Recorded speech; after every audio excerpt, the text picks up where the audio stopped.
Hey YouTube, it's Mike with Reptiles. So finally feel like I'm getting a little bit moving here, and a little bit better luck at least. We'll see in a second if I'm right or not. But yeah, long story short, I'm going to do a video that's going to have a lot of different stuff in it. Show you a little bit of how I do my egg boxes, how I pull the eggs, a little bit update on what's going on. The spotted python, at least one of them has already got out of the egg.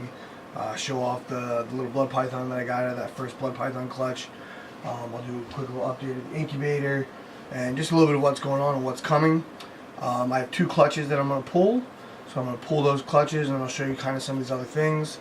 I do want to say that a lot of people I know on YouTube starting Patreons, and I wasn't really sure how I felt about them, but after some thought I decided I'd start one. And for me, I really feel like for people that buy a lot off of me, Patreon is great for them. And if you check out my Patreon at Reptiles, you'll understand why. Again, I'm going to show you some clips of it later in this video, but I just feel like for people that buy a lot off me, it's a great deal. I give all returning customers 10% off, but with Patreon, people that support me via Patreon, you'll get even better deals than 10% off, and you'll get more access to stuff. So just check it out. Again, I'm not asking anybody for money. I really think that for me, Patreon will be people that already buy a lot off me and want to get even better deals on what you buy off me. Patreon will be a way for you to get some better deals off me. Alright, so let's check out this clutch. Alright, this first clutch is a Fire Woma female. So, don't mind the dirty cage. She laid it right next to her hide. So, focus on her. I always like to show the male off. So, I try to say you're focused on her. So the male on this clutch is this boy. He did pretty good this year. I don't want to bite me, so. This is what I think to be a GHI lesser chocolate, and he's pos het albino. Alright, he's sired the albino clutch. I have a spot nose albino that's going to give me a clutch soon from him. So he did pretty good work this year.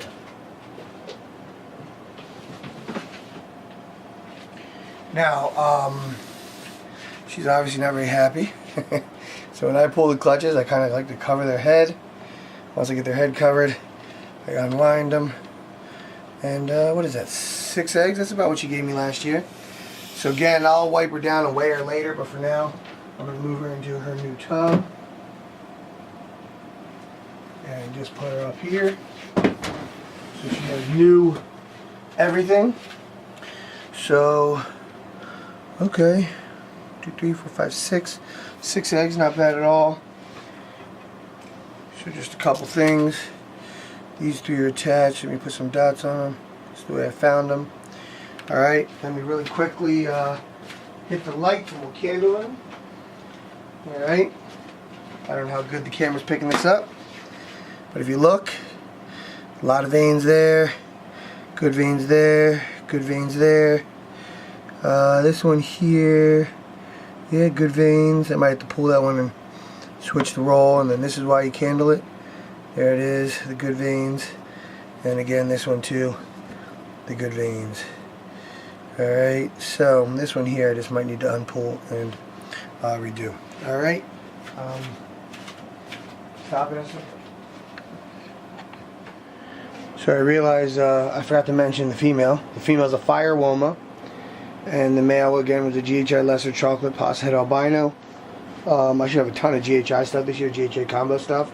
6 good eggs. I usually weigh it, but I put them all in and forgot to turn the scale on, and I don't feel like taking them all back out. But I just want to show you guys real quick how I work the clips. Can you get in there and look at the clips? So the clips there keep these 2 loose eggs from rolling. Those eggs were all attached to each other.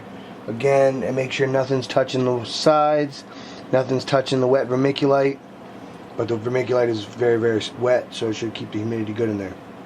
So just wanted to show off how I set those boxes up.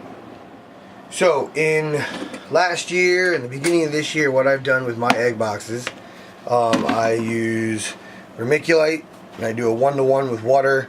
I put them in my incubator, and then I use them when they're ready. And you know, everyone says the clumps and the water comes out, it should be good. Well, I have not had the best success this year. Had a few issues actually with my with eggs. Really don't know what happened. If you watch my stuff, follow me, you have seen I lost almost 16 out of 17 blood python eggs, and I got some other eggs that aren't looking so hot in there. So I was talking with Matt Hahn at Shadow Exotics, and he said he does it this way, that I'm about to start doing it, or basically this way. And if you can pan real fast up here, come over here. So those are corn snake eggs, and they're the first ones I did this with. So my room is ambient hot enough for corn snake eggs to incubate. But so I've set them up. They're my first clutch that I'm setting up this way. So what I'm doing now is I basically am just taking these that I previously set up, and I'm going to put an egg crate in there. Alright. And I'm going to add a bunch more water. Basically, I want it to be pretty wet underneath, but I want to make sure that the eggs are not touching the really wet vermiculite, that they are sitting on top of the vermiculite. And that's basically the method that he said he uses and has no issues at all.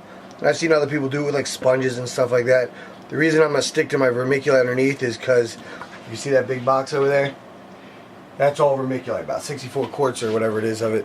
So I figure this way I can at least still use my vermiculite for something, and still get, you know, eggs out of it. So I am eyeballing this, but if you looked at the side, alright, you don't see it like puddling in there, but there's a solid weight to this. So again, I'm just going to take this out for a second. Alright, I'm going to make sure that it's packed down nice and tight, it's nice and wet, and I'm going to put that back on. I'm going to just make sure that, you know, this isn't wet, so that, because when I put eggs on it, you know, like I said, I don't want the eggs touching the wet. And the other cool little thing that Matt told me about, which I got, are these clips. You can get 100 of them for $7 on Amazon. Because I was like, well, what do you do about rolling eggs that might roll? Because that's part of the reason why I don't use the egg crates previously. And he was like, get these clips, and you can use these clips to make sure that eggs don't roll. Now, that corn snake clutch up there was all attached, so I didn't have to use them, but basically these clips, oops, just broke one. Alright, fix that one later. These clips, they can just clip in, and you can put the egg next to it so the egg doesn't roll. So I will show you guys just a quick video of each of these after the clutch, after I put the clutches in them, because I have 2 clutches that I'm about to add to them. Alright, so when I pull a female, I like to give her everything brand new, clean, and different. So I have, if you just pan over real quick, I have a bunch of extra V70 tubs that are pre-cleaned before they got put there, but I give them another quick clean. I use newspaper. In the future I may change that up, but right now that works for me, and it's not too expensive. So I put literally everything I give brand new, and I've had pretty good luck. All 3 of my females that have laid previous to the 2 girls today are back on food within about a week or 2 of laying. So I put newspaper down like that. I put fresh water bowls. So everything they're getting is brand new and clean. And I even put them in a new location within the rack. Sorry. Yeah, so they even get a new location in the rack. And I found that this worked really well for me. Alright, so this is the second clutch. This one's one of my most anticipated clutches of the year. So this girl here, I'm pretty sure, is a GHI Chocolate Lesser Pastel Pos Het Albino. And she was bred to this male, who's in shed right now, but this is a GHI Chocolate Albino. I see that she has a rollout egg and a slug, but hopefully she has some good stuff on the inside. So let's go ahead and pull her. She is a first-time female. Let's see what she has in there. Oh, it's a little clutch, but I guess I will take what I can get. Don't mind me. I have to candle all these eggs. So 4 chances to hit on super GHIs. But I didn't show with the last girl, but I could see it. She was really empty. But you always want to check them, make sure that they're empty. And her mother actually is the snake that I had for my first clutch, who was egg bound, who has now got all the eggs out, which she had 4 eggs that were stuck in her. So you always just want to give them just a look through and make sure they're good. But this snake is awesome. I really wish I got a bigger clutch from her. But as I said, I'll take what I can get. I mean, look at that girl. This, I'm pretty sure, is the world's first. I don't know if anyone else has made it since I made it. I have a chance to make more of them this year. Unfortunately, her mom only got 3 eggs out. Sorry, 4 eggs out. 1 was bad and 3 were good. And then she had 4 that were stuck in her. And when they finally came out, they weren't good anymore. And it looks like I got 4 from her daughter and a slug. The 4 are small, but they look good. So let's hope for the best. Move her up here.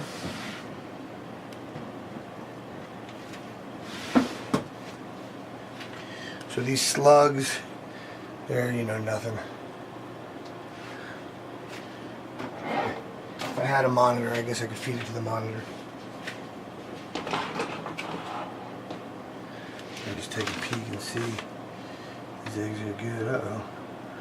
That one does not look good. So there's no veins. It's infertile. Let me just hit the lights real quick.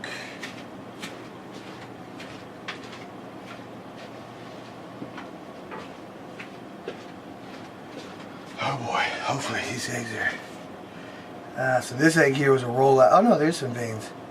So if you look, I don't know if the camera can see that. This is a rollout egg, but there are some veins there.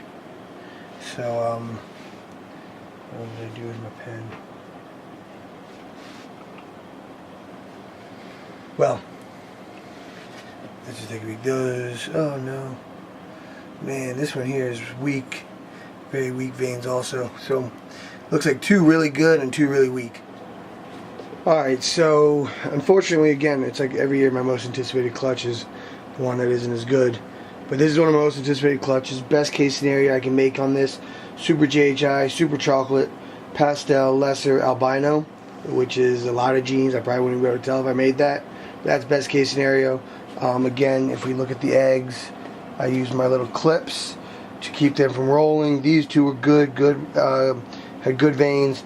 This one had really weak veins. That one's the rollout, but it did have veins. They aren't as weak as this, but they aren't as good as those. So let's keep our fingers crossed and hope that they all hatch. Again, nothing touching the walls, nothing touching the wet vermiculite, and that's how I'm going to run it for the rest of the season. All right.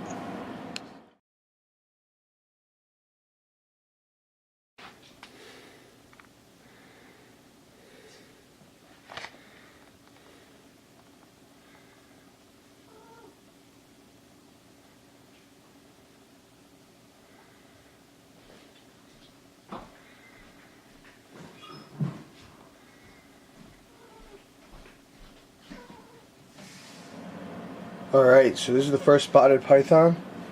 Actually the first spotted python I've ever produced, for that matter. First baby's out of the egg. Go zoom in on the other baby.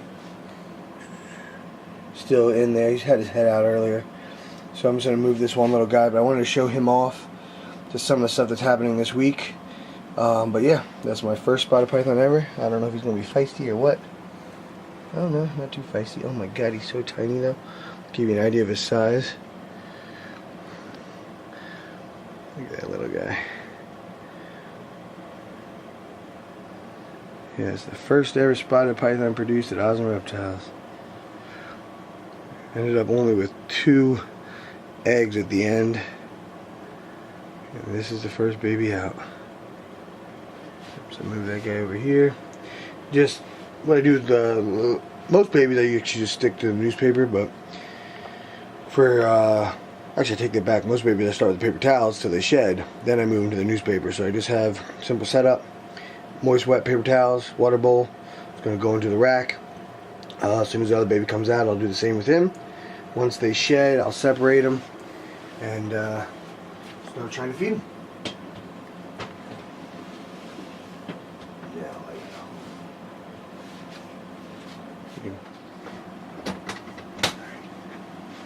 So this is the one blood python from that first clutch that survived. He's doing pretty good. Actually, I haven't sexed it yet. Little Baytick 100% het T-Pos. Starting to get a little more active now. I was worried at first he's really lethargic, but now he's getting active. As you can see, soaking his water bowl. So for the blood pythons, I use sphagnum moss, moist sphagnum moss when they first come out, and they take a lot longer to have their first shed. I have offered this guy food, he didn't eat, but it was only the first time I've offered. So I just wanted to do a little update on this baby. Alright, so I've shown you the clutches I pulled to show you kind of how I do the things. Gave you some updates. I just wanted to show you the incubator. It is starting to fill up. I don't know how well you can see at the bottom there. The bottom left has only one egg that's left good. You go up one to the right, you got a couple eggs that aren't looking so good. So that is part of why I'm switching up this method to using the egg crates. But yeah, like I said, 5 ball python clutches, a spotted python clutch, and 3 blood python clutches are what I have so far. Just some other quick updates. If you come over here, I have 2 girls over here that really, this one is, she's like a week past due.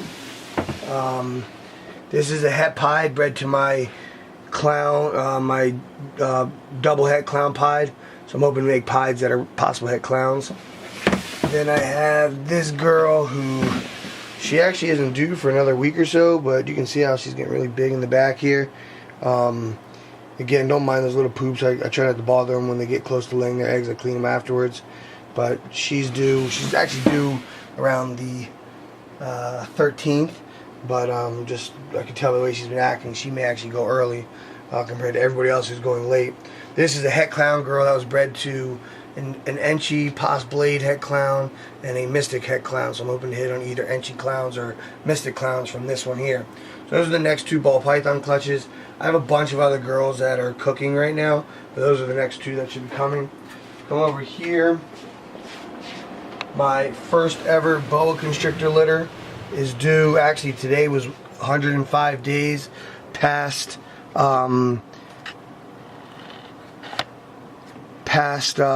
post-ovulation shed. She hasn't had the waxy stool, I don't think, but you know, it's got to be any day now. You know, she should have that waxy stool, and then she should give me babies, and hopefully I get babies, not slugs. But that'll actually be my first ever boa constrictor litter. I've got Samboas before, but never boa constrictors, so that is any day now. As I told you, I do have the corn snake clutch. I only have 1 breeding pair, but I have that. She just laid a couple weeks ago. But I have a hognose girl that she should shed any day now, and it's her pre-lay shed. Just show her real fast. She loves this small one. I give her the big one and the small one, and she spends most of her time in the small one. But yeah, so she should shed any day now, and then once she sheds, I'll get it should be a pre-lay shed. We'll find out, I guess. So I just wanted to show those off. Is there anything else? Peek at that real fast. So I did get an ultrasound this year, and I'm getting better at it. Still not great, but it's been pretty cool playing around with it and using it, and I think that I'll be able to use it with much more abilities next year. So I am very excited about using it next year. But yeah, I think I'll actually end it there. And again, check out my Patreon. You know, like, subscribe, hit that notification bell. You know, all that good stuff. I hope as I start to get tons of babies, I can start to do